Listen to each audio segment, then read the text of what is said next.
Reid Camp, and he's going to talk to us about fluvial processes and riparian restoration.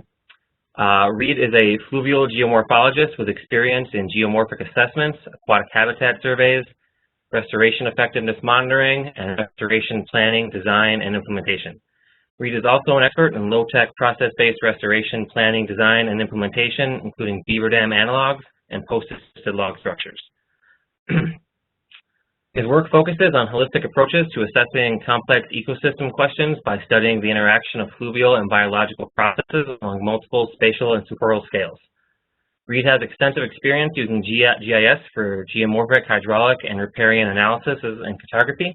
He has also worked on multiple geographic assessment and salmon restoration projects, including the Silton Creek Geomorphic Assessment and Conceptual Restoration Plan and Intensively Monitored Watershed, the Tucannon River Geomorphic Assessment, and Rattlesnake Creek Conceptual Rehabilitation Plan. Reid received his MS in Watershed Sciences with an emphasis on fluvial geomorphology from Utah State University.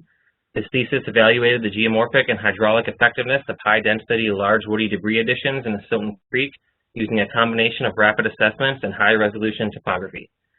Reid also uses FileMaker to develop mobile database apps for tablets for natural resource professionals. His apps are currently being used by government agencies, nonprofit organizations, and private companies throughout the U.S. to expedite field data collection and manage complex data sets. I've been lucky enough to work with Reid on a number of occasions, and it's a learning experience every time. So I'll let you take it away from here, Reid. You hear me okay? Yep. All right. Well, thanks so much, Drew, and thanks to everyone for putting this together. Always wanted to attend this conference and have never been able to make it, so it's a pleasure to present at this. So I just want to start by saying I'm not necessarily a riparian expert, but I do monitor rivers quite heavily, and there's certainly a lot of feedback there, right? Because vegetation, riparian vegetation, co-evolved with rivers as they develop the landscape. So that's what my talk is going to focus on primarily, is stuff that I see in rivers that I hope can help people with their planting projects. So we're going to cover briefly a little refresher on fluvial processes and how that coincides with focusing on rivers, floodplains, and how those interact with the riparian zone. And we can't do that without talking about the current condition that rivers are in, so I'll spend a little time on that and what that means for us trying to plant and get revegetation going, particularly in arid areas. And then I want to transition that into showing some ways you can locate good places for doing plantings while in the field, places in particular that are still hydrologically connected. And then I think there's always room to be considering channel and floodplain restoration during your planting projects, and so we'll just discuss a little bit of why. Now, of course, we can't talk about rivers without first considering the hydrologic cycle, and this is, grade school stuff, but we know that water evaporates from plants and from the surface, goes up to the atmosphere and comes down as rain or snow, and then comes back down to the rivers and out to the ocean and all that. But the hydrologic cycle isn't just the big picture. It also greatly affects the way the landscapes have formed through rivers and through surface flow. And for us, when we're talking about riparian plantings, what maybe is most important is how the groundwater and the water table actually interact with the stream. And that could be during base flow, but also during flooding events. And so it's really interesting that you could have long stretches that actually gain water by the pressure from the water table or groundwater bringing water into the surface flow in the stream, but you can also lose water. And so this can occur consistently over long reaches, but there's actually a lot of variability in between within a reach, say 10, 20 meters, you can have a lot of different underground flow paths. And so it's really important to be considering these hydrologic aspects when you're looking for places for riparian plants, because that obviously they need water and they need to be connected so they can grow properly. But what I really want to talk about is how rivers form and how they've come to be where they're at today. And so to do that, we need to be focusing on surface flow, which sometimes is called runoff. And most of the work is, of course, happening during events like this, where there's flooding and sediment is being moved, and you get bank erosion, all these magical things that start developing the landscape. And so that's really what fluvial geomorphology is it's the study of river form and function. In particular, it's the interaction between flowing water and the landscape. We can really break this down into really just be talking about sediment erosion, deposition, and transport. And these are the mechanisms by which habitat is created and how the channel is created, and really what forms the areas where riparian plants can establish readily and be very robust. And just sediment transport is really complicated. It's difficult to do empirically, and we of course do it a lot for design projects and things like that. And so we have equations to figure this stuff out, and we have models these days to figure this stuff out. But it can be really distilled down into this simple diagram where there are movement forces and resistant forces for every particle in the stream bed, on the bank, and in the floodplain. So if we focus in on this darker gray rock right in the middle, it's got water. Let's say this is in the channel, and it's got water pushing on against it, and that's going to provide the movement forces, right? There's drag from the water pushing on that rock. There's also buoyancy, and yes, of course, rocks are heavy and they sink, but they're much lighter in water, or at least that's the appearance, right? So that's the lift. The water is trying to move that rock. But gravity is also pulling that rock down and putting friction as it rubs against other rocks in the stream bed. And so what we get when the movement forces overcome those resistant forces is entrainment or movement, and the particles start moving around. And that's really what's making channels form, and it's picking up those particles and moving them. And so over time, that's how the floodplains and the valley bottoms developed. These rivers were picking up particles, moving them around, depositing them. And in this time lapse, you see that that river is all over the place, right? And that's what they did. They're creating the landscape. They're pushing the soils out on the floodplain away and developing their floodplain. And then something could happen, like in this example. Maybe there's some geologic uplift and that increase the slope, and so the river has to do it all again. And this can take a lot of time. So the rivers that we see today went through this over thousands and thousands and thousands of years. But here's the key. As it was doing that, it was developing all of these different scars and different features out on the floodplain. And so it also had not just these features, but also lots of sediment out on the floodplain that is more readily accepting to moving and storing water than something like an ancient terrace, these green areas over on the side.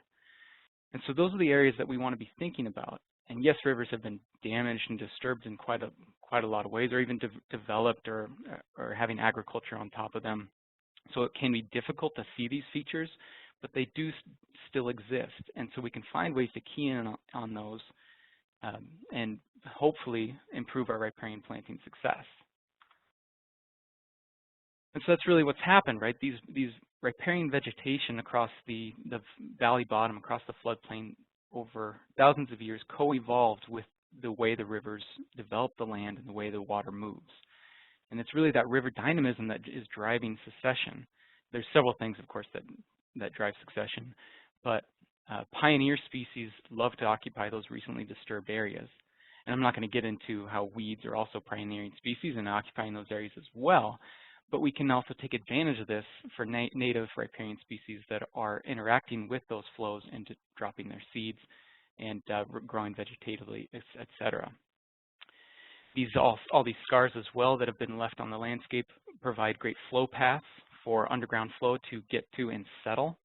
When you have different soil types in the stratification layers underneath the ground, that's going to give pockets for water to store there for a while where plants can certainly grow much better and have access to water. Those depressions, different depressions and different soil stratification also store water during flooding events. That water is going to settle there and be a great spot to do some planting. And of course, flooding also deposits those fine soils that are going to be great for seeds to take hold. If you think of cottonwood, for example, it's blowing out those seeds, and it needs to, all those little fluffy particles, little seeds, need to go find wet, soft soils for them to establish. And it's really those flooding events that are making that happen naturally. And of course, we get seed dispersal from the surface flows themselves. And of course, we know that over time, the way they've evolved together, that we see this every year with temperature increase in the spring, that's when several different species release their seeds. And that's what this graph shows here by Stella et al. The lines with all the shapes on them are different plant species and when they're distributing their seeds. And then the background there shows the hydrograph. And so there's definitely a relationship of when the flooding occurs and when seeds of riparian species distribute their seeds. And so we have the temperature increase that's initiating that seed dispersal. But with rivers, we also see a temperature increase initiating flooding. And that for several areas, this could just be the rainy season coming and dropping a bunch of rain. But it also could be melting, getting snow melt, where we have the big freshet flood events.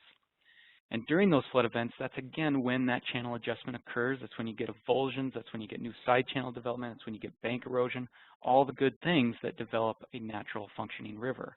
But that's also where those establishment zones for native riparian vegetation get created. And those relic channels that get left behind, those scars on the landscape, are documented refuge for pioneer species. And so again, we can take advantage of that. But unfortunately, as we all know, there's been a lot of disturbance by human activities, and things have been changing. And what these rivers are trying to do is remain in balance. They want to expend as little energy as possible moving water downstream in the landscape. And they're doing this by balancing the amount of sediment that is available, the size of that sediment, and they're balancing that against the slope of the channel and the amount of water coming in. And so this is conceptualized in this figure here, where if you were to take bed slope, for example, and slide that over to a steeper scale, or to a steeper side, that's going to tip this scale and move this arrow more towards degradation. In other words, it's going to cut the channel down and make erosion overcome deposition. But again, all these rivers are trying to maintain that so they can expend as little energy as possible. They're trying to keep this balance and remain in equilibrium where erosion roughly equals deposition. And of course, this doesn't really exist in natural systems, but that's what the river is trying to do. Because every flood event, this obviously gets disrupted because one of these factors are changing. But human interference, again, has tipped that scale in many different ways. And I want to highlight this example by talking briefly about channelization, because it's a very drastic example that we see a lot and definitely affects our efforts to revegetate areas. And of course, channelization is when you take a sinuous river that's been kind of meandering its way across a valley bottom and you straighten it out. And what happens is that's going to lead to an increase in slope, again, tipping that balance.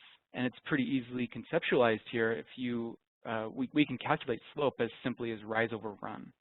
And if you have a stream that was sinuous and was 500 meters long, but then you straighten it out, you're going to reduce that length or the run, but the starting elevation and the ending elevation usually remain the same because those are geologic controls or alluvial controls that are keeping those elevations the same. And unless you had a head cut or something downstream or actually excavated the bottom of the channel or up of the channel, then you're not going to change those elevations. So the rise doesn't change when we channelize. So this leads to that increase in slope, which is going to tip the scales towards degradation. And I like this example of increasing slope because it's one of the biggest problems that we see out in modern rivers. And we can, of course, replicate this in flumes, and that's what this video is going to show. Where we have surface flow moving fast, we definitely have a bed load transporting here, but the depth of the alluvium isn't changing. If they increase slope here, water velocity increases, and so does the rate of that sediment transport. And so you immediately start seeing the depth of the alluvium dropping down, and sure enough, here comes a head cut marching its way, getting rid of all of our bed substrate. So if you imagine that this darker or this solid brown line down at the bottom is bedrock or some other hard pan layer, that's what's happening, right? We're losing all the alluvium and dropping the water table down, dropping the channel down until it hits a hard layer where it can't go down anymore. So the result really is kind of this, where we have this width to depth ratio that used to be shallow and have good access to the floodplain. It's dropping those channels down and sizing them and disconnecting them from the floodplain. I don't want to mislead you to think that there are no rivers that naturally exist like this. There surely are. But more and more we're seeing rivers that end up being like this.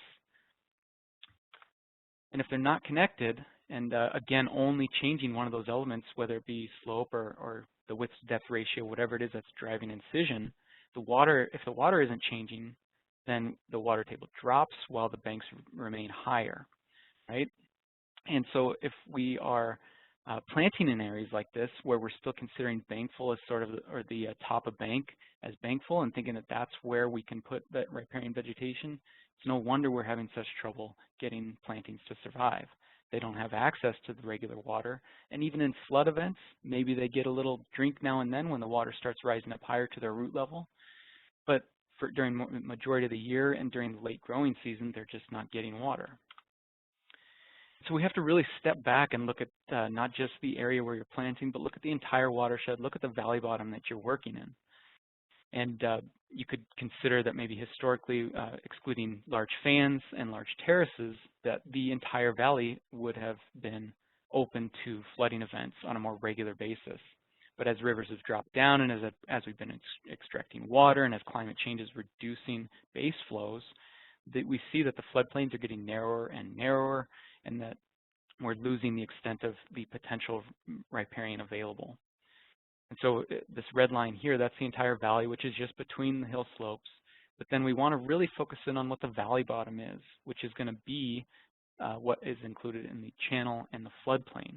And what this represents is the max extent that riparian zone could actually be, because it's the place that's still hydrologically connected, either through flooding or through a connection to the water table. And it's getting more and more difficult really to assess these types of things just with aerial imagery alone. So if we look at this example, you'd think, okay, I've got this stream down here and nice big flat area that's obviously being used for agriculture, so it must be pretty well connected, right? It's all lush and green. But if we model something like this with a hydraulic model, what we're really seeing is that a 2-year Bankfull event is connecting just about the same as a 100-year event.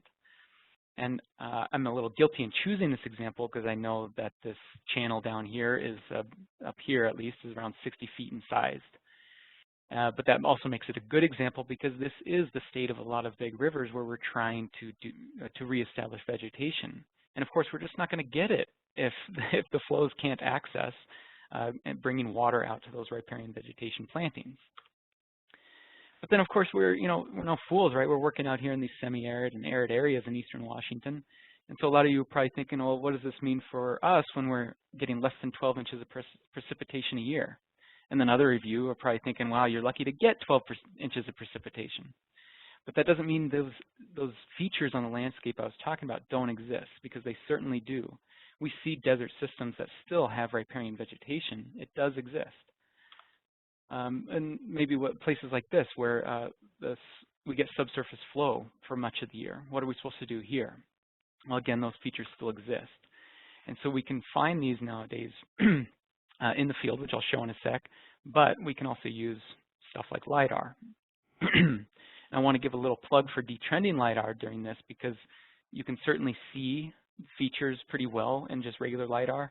But when you detrend it, and I apologize for this example with the detrended LiDAR, this is how I used to do it, and it gets all these blocky things that I just hate, drives me nuts.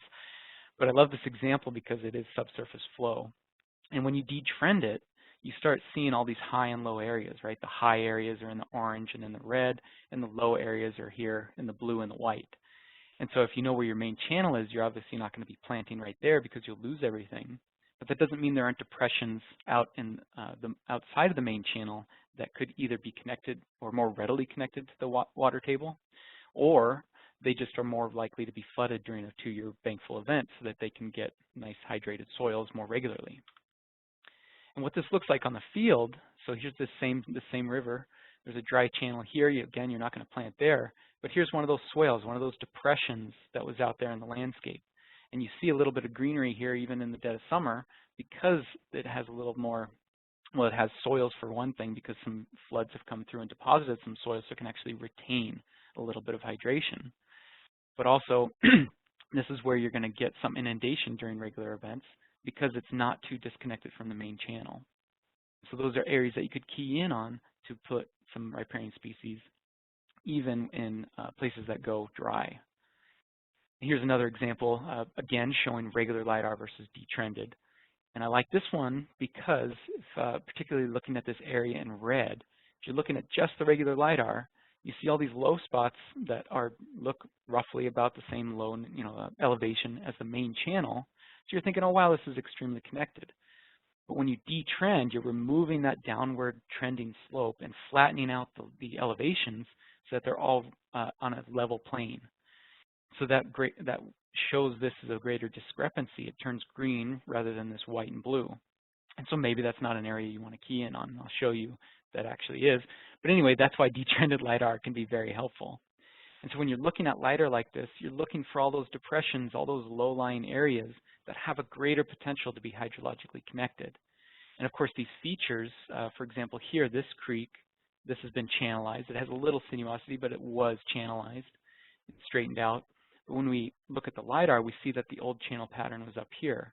And again, those scars left over from the historic conditions are left, and those areas do get inundated. And we see some here, old floodplain scars. We see some down here, old side channel scars. And so here in this example, when we run a hydraulic model, sure enough, those are the areas that get fully inundated at a 2-year Bankfull event. And keying back in on this red area, surely enough, that area is hydraulically connected. It gets some surface flow, or at least, maybe not flow, but at least some surface water during a 2-year event. But it doesn't look connected versus this area that remained kind of the light white and blue during the detrended elevation. That is a connected side channel. So all these same areas, again, are places that you could key in on because they're going to get wet during that 2-year event, which means they're going to be more hydrologically connected, but they're not necessarily undergoing deep, high-velocity flows during flood events. And that's one of the keys is we've seen in the literature that relic channels or side channels wherever that are getting those flood events coming through, you may have a lower survivability in those areas, but the plants that do survive tend to grow much more robustly. So I'd say in those areas you could just double or triple your planting effort so that you get a more robust growth and just expect that there's going to be some loss due to the flooding coming in. So on the ground here, this is that same site. You can see a lot of field indicators, for example, water level vegetation, and of course in our arid systems, those might just be little patches of rushes or sedges or something, and you might not see as many as you see in this figure. But the surrounding field here is all reed canary grass, and then for whatever reason, of course we know the reason, but for whatever reason, we start seeing some sedges and rushes pop out of that reed canary. And likewise, you don't need to be running a hydraulic model to figure out where these flow paths are. You can see the depressed topography if you walk around a bit. And if you come after these spring flows or some kind of flood event that you know may have occurred, you're going to see that flattened vegetation that gives you an indication there was a flow path going through there. You can also look for debris racking up on the sides of the banks and up on vegetation that's up on the banks, and that's going to give you an indication of where those water levels were. And you can key in on that, kind of use your eye to scan the landscape and see where that flood event may have come through. And those should be the areas you really target heavily for plantings. And you can see there's some more examples here of field indicators for these areas. Again, this flattened vegetation. This is a beaver dam analog right in the middle, so I had to cut the picture, but upstream and downstream, all the reed canary grass is, even though it's dead and brown, it's still standing upright. But of course, that BDA push flows around, and this is a great indication of where you're getting some flow paths during a flood event. And also this depression here, creating a little side channel off to the side. You're going to get some fine deposition placed in there. You may even get some, this should be very important for everyone working around reed canary grass, you may get some scarring, ripping up some of that root mat, exposing the soil and giving you a little bit of opportunity to get your plant started away from that reed canary.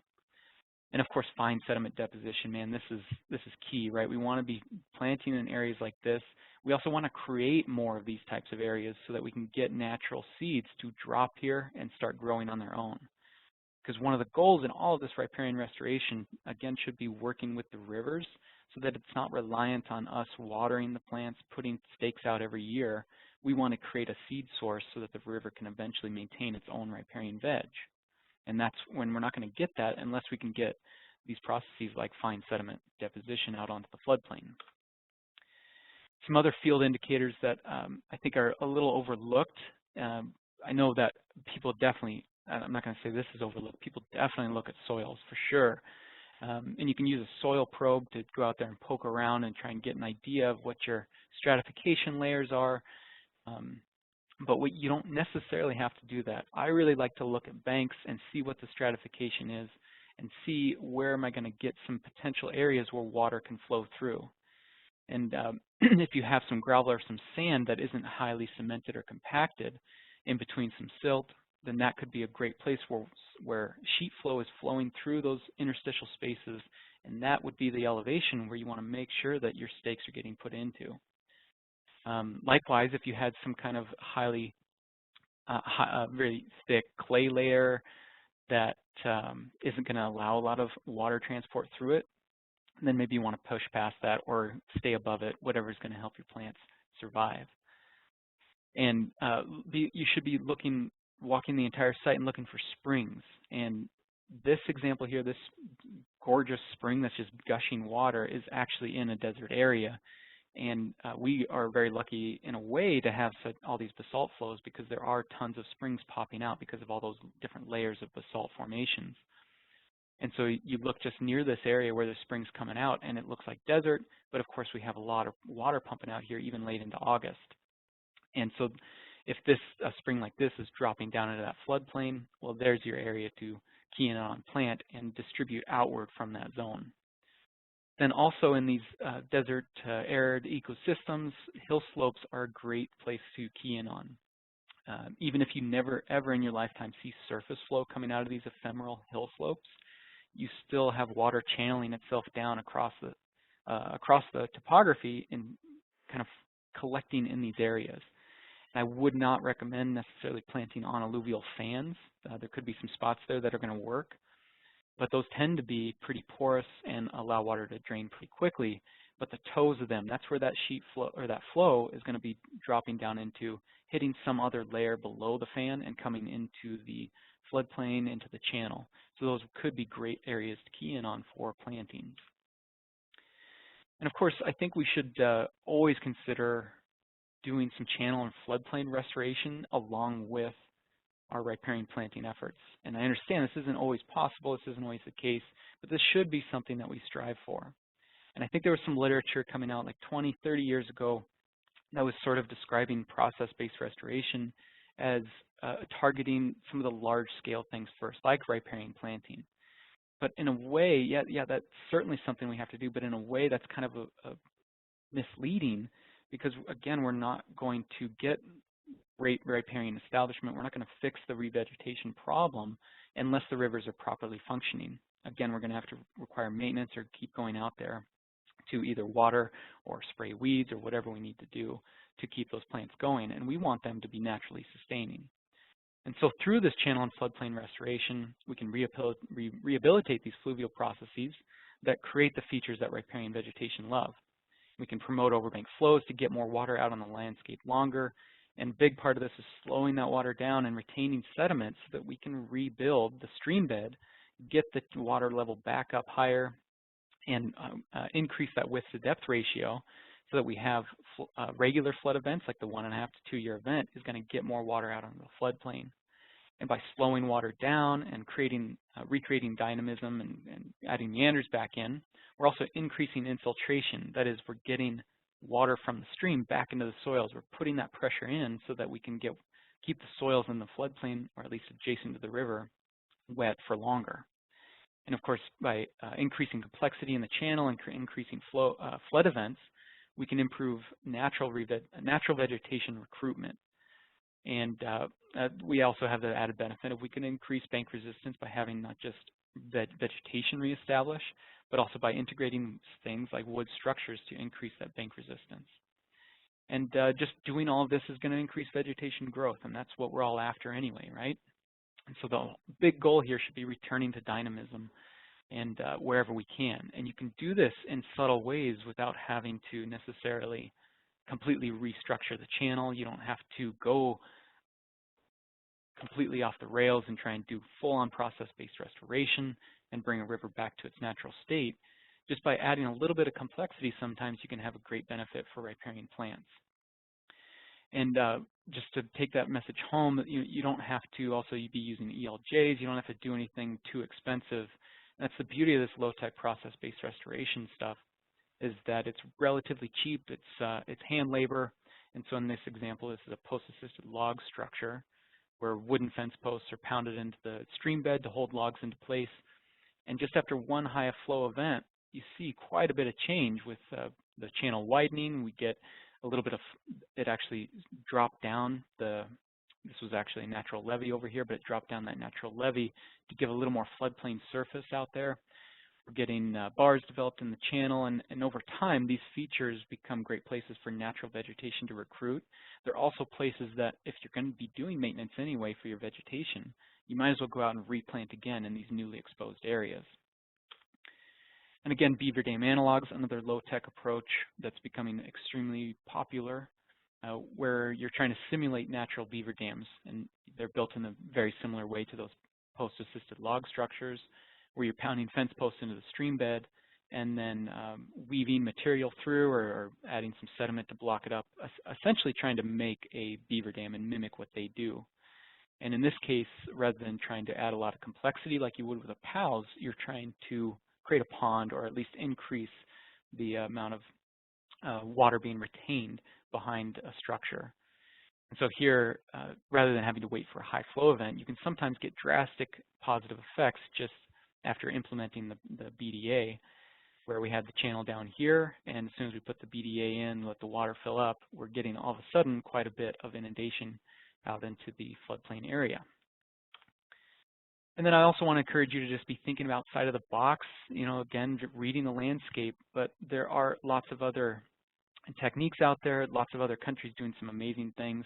And if you really want to have some motivation, then I recommend watching this documentary, The Man Who Stopped the Desert. He basically, this is what he does. He does there's Zai Pits.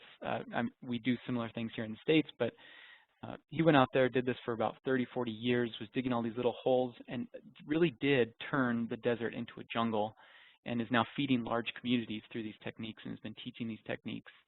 And it's as simple as just digging little holes, piling up on the downslope a little bit of area with whatever you excavated out of the hole, pile it up out there, and then you fill the hole with compost and your plantings. And in these areas that are extremely dry, that's going to give places for the water to accumulate and for the organic material that has the nutrients for the plants to remain longer. And this really, what this is doing is mimicking what we were talking about earlier, those natural fluvial processes that create diversity in the floodplain, diversity in the topography, those low-lying areas, those high areas, the stratification of soils to allow different flow paths and different places for water to accumulate, and that's why it works. So I think this is certainly a technique that should be tried in our arid areas. And I've done it to some small scales, but I haven't had an opportunity to do it at a large scale, and it certainly does work. And I figure if he can turn the desert in Africa to a jungle, then we can we can get some willows and stuff to grow in a semi-arid area. And sort of wrap this up, I think the big message is that the planting projects do struggle, not because we're doing anything necessarily wrong, but because we're working in these degraded systems, and that the fluvial processes have been either disconnected or ruined to the point where riparian vegetation isn't going to exist. And so we're trying to put these riparian plants in areas that are now xeric, and what do we expect to happen?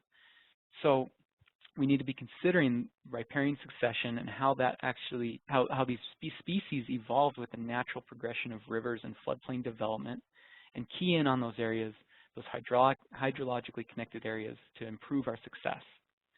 And we can, that means we can work with what the river has provided. And again, just everybody should be walking their entire site, get out into the floodplain, and not just focus on those channel margins. Because one thing that's going to happen as well is if we do get a big wall of willow established on those channel margins, then that's locking the river further into place and just exacerbating the problem over time. And so to help with that, we should all be considering incorporating channel and floodplain restoration whenever we can with these riparian planting projects, because I think it's going to lead us to a more sustainable end goal, and we're going to have a much better success revegetating the eastern Washington. So with that, I thank you all so much, and I would be happy to take any questions.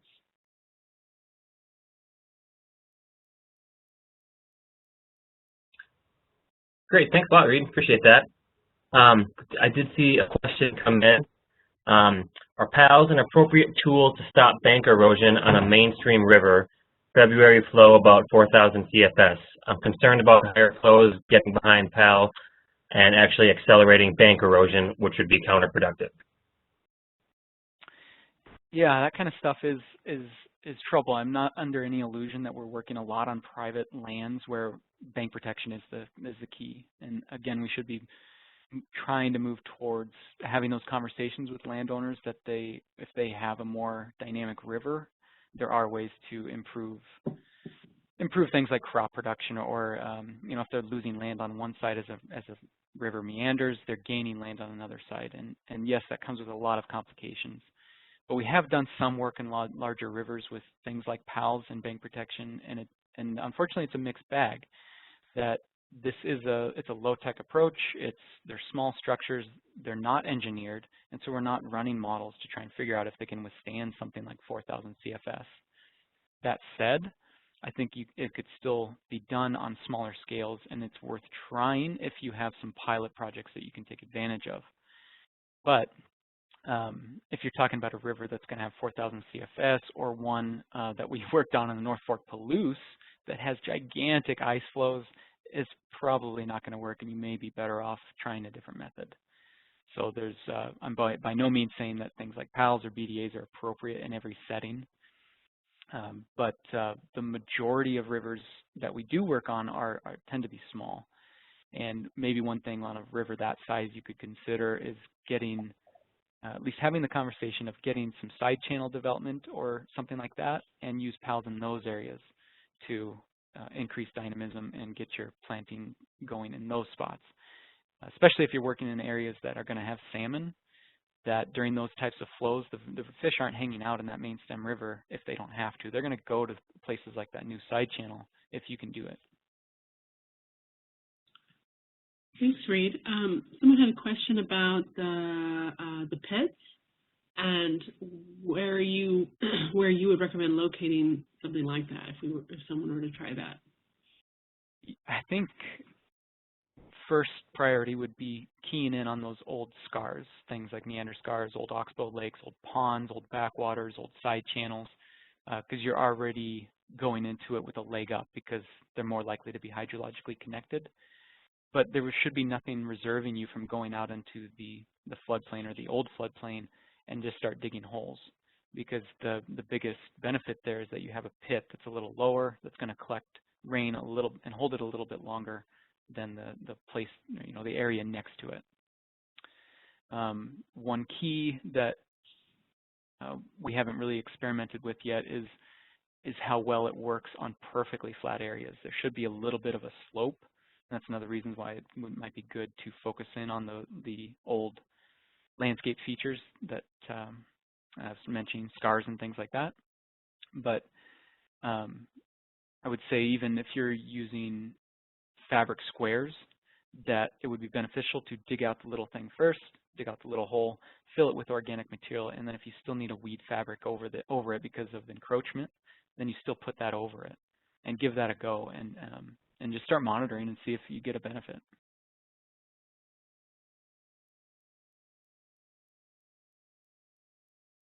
Another question that came in, Reid, is how many plants per acre do you usually plan for these projects, especially in future side channels? Oh, I'm not sure how many per acre, to be honest. I just over inundate it with plantings. And that, like I said in the beginning, doing the planting part isn't my area of expertise, other than keying in on those areas and telling people what to do where. At least you know, where to do the plantings. But what I would say is whatever the recommendation is, just go ahead and double and triple it, because there's nothing wrong with being conservative. And I completely understand that there's going to be some monetary limitations there. But if you have, I think this is all, everybody knows this, but if you are going to be doing some clippings and you get it from the basin that you're in or upstream or wherever, then in a way you could locate some areas that you almost have an unlimited, quote unquote, amount of plantings or clippings that you can grab. And I would look at an area and just think, well, yeah, it looks dense, I'm going to add a bunch more. So that's a terrible way to answer that question, because I don't have a number, unfortunately. But I always try to go for more than it looks like it needs. Oh, and just to tack onto that, because especially in these future side channels, I did mention during the talk that the literature is showing that those relic side channels, if they do get inundated, that survival may be a little lower, right? But the ones that survive usually have more vigorous growth. So that's the other reason to just, whatever your normal recommendation is, to bump it up, because you can expect to probably lose a few more than you normally would if you're doing other planting methods.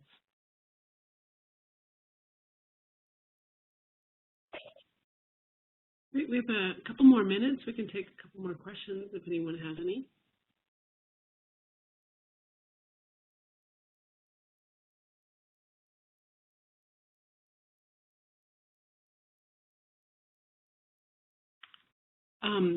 I'll just ask, since we doesn't look like we have any more questions, but I'll just ask, where are most of your images taken from? Where do you work? Work mostly in Southeast Washington, but have been doing more on the west side as well. And of course, that's a whole different game where you can plant whatever and it just grows. Not literally, but you know what I mean. And then bits and pieces in Idaho. And so the dry channel that was Cows Creek in Southeast Washington, that historically, so they did a huge planting effort with a ripper, and those have actually done really well, considering that it's a dry channel in a very arid area. And what's interesting there is that, yeah, that's sort of an old technique of going through and digging up those big channels and planting in there. But I'd say that feeds in perfectly to what I was talking about, because that's really sort of like building those Zai Pits or keying in on relic side channels and things, because you're disrupting the topography, getting a little bit lower depressed spot, and also adding some higher spots around it. You're disturbing the soils and giving a better opportunity for those plants. So I'd say that in saying that some of these ideas, they're definitely not new. It's just trying to key in on the natural features that exist instead of having to bring something out like a ripper. I'm also working quite a bit in northern Idaho, and that's a bit different as well, where maybe there's not always a lot of precipitation, but I'm working in peatland wet meadows. And so we already have the benefit of having a bunch of hydric soils. However, these channels have still dropped down, and the top layers are not dry. So we have the same exact problems there, where if we're trying to get some willows and stuff established, they're just not doing it. And so we're putting in a bunch of BDAs to raise that water table up throughout the year and grade the channel so we can get flows back out onto the floodplain and recondition the peatland. I definitely think it's worthwhile if folks are looking for information to look in other parts of the world in arid areas. I've seen really creative ways that people have addressed lack of water in different areas. So looking beyond just our region, but what people are doing elsewhere. For sure. So my uncle said once that he doesn't agree with people traveling the world because they come back with new ideas. And that's just absurd. There's all the things that we're trying to do here, that the same things are happening around the world, and there's lots of great ideas out there. And those Zai Pits are just one of them. If you look up reforestation, regenerative ag, we're bringing those ideas back to the States, of course, but there are tons of great examples that I see another question that would be very related to our problems in Eastern Washington.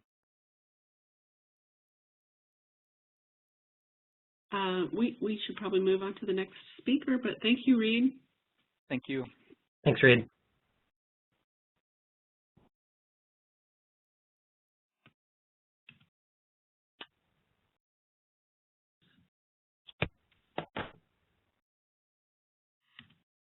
All right, our next presenter is Michael Kane, not to be confused with Sir Michael Kane.